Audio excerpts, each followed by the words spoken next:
নমস্কার, আশা করি সবাই খুব ভালো আছেন। আজকে আবারও একটা মাছের রেসিপি নিয়ে চলে এসেছি, যেটা হলো ভেটকির ঝাল। ভেটকি মাছ আমরা কম বেশি সবাই খেতে খুব পছন্দ করি। তাহলে আসুন রান্নাটা শুরু করা যাক। প্রথমে কড়াইতে তেল গরম করে ভেটকি মাছ ভালো করে ভেজে তুলে নিতে হবে। আমি এখানে হালকাই ভেজে তুলেছি, আপনারা চাইলে আরেকটু কড়া ভাজা খেতে পারেন। এরপর ওই ভাজা মাছের তেলের মধ্যেই দেব সাদা জিরে ফোড়ন। সাদা জিরে ফোড়ন দিয়ে এটা একটু ভাজা ভাজা করে তার মধ্যে দিয়ে দেব পেঁয়াজ কুচি। পেঁয়াজ কুচিটাও ভালো করে একটু হালকা বাদামি হওয়া অবধি অপেক্ষা করতে হবে। পেঁয়াজ হালকা বাদামি হয়ে গেলে তার মধ্যে দিলাম একটা গোটা কাঁচা লঙ্কা। কাঁচা লঙ্কাটা আমি কুচিয়ে দিইনি, কারণ এটা কুচিয়ে দিলে আমার হাত ভীষণ জ্বালা করে, তাই আমি একদম ডাইরেক্ট কড়াইতে দিয়ে খুন্তি করেই এটা কড়াইয়ের মধ্যেই কুচো কুচো করে নিয়েছি।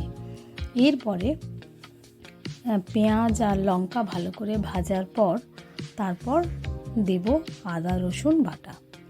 আদা রসুন বাটাটা দিয়ে খুব ভালো করে ভেজে নিতে হবে, যাতে কাঁচা রসুন বা আদার গন্ধ না থাকে। ভালো করে ভেজে নিচ্ছি, একটু ধৈর্য ধরে রান্নাটা করতে হবে। এরপর এর মধ্যে দিলাম টমেটো কুচি। এখানে টমেটো পেস্টও ব্যবহার করা যায়, আমার একটু তাড়া ছিল তাই পেস্টটা করতে পারিনি, কুচোই দিলাম। এবং কুচোটা যেহেতু দিয়েছি, তাড়াতাড়ি টমেটোটা নরম হওয়ার জন্য এর মধ্যে দিয়ে দেবো একটু নুন। যতটুকু নুন আমি এই রান্নায় ব্যবহার করব ততটুকু নুন এখানে দিলাম। দিয়ে আবারও একটু নাড়িয়ে নিচ্ছি। টমেটো নরম হওয়া পর্যন্ত এটা আমরা রান্না করব। আর এর মধ্যে খুব বেশি মশলা ব্যবহার করব না, দিয়ে দিচ্ছি শুধুমাত্র হলুদ গুঁড়ো। আপনারা চাইলে লঙ্কার গুঁড়ো ব্যবহার করতে পারেন, তাতে এই যে ভেটকির ঝাল তার রঙটা খুব সুন্দর আসে।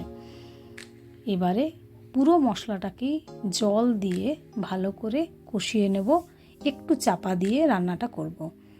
কষানো পর্যন্ত অপেক্ষা করছি, চাপা দিয়ে দিলাম। তেল ছাড়া অবধি, মশলা থেকে তেল ছাড়া অবধি অপেক্ষা করছি।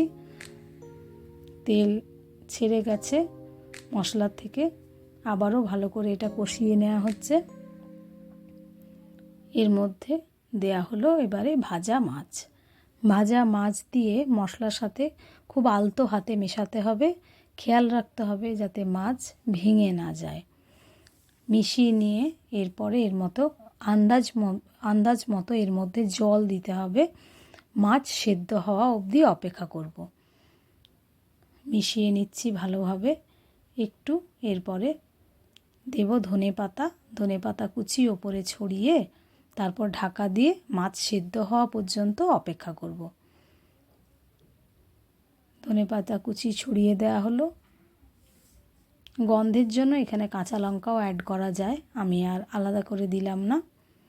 এরপর একটু চাপা দিয়ে দেবো, মাছ সেদ্ধ হওয়া অবধি অপেক্ষা করব। আর একটু যাতে মাখা মাখা হয় সেটাও লক্ষ্য রাখতে হবে। চাপা খুললাম, মাছ একদম সুন্দরভাবে রান্না হয়ে গেছে।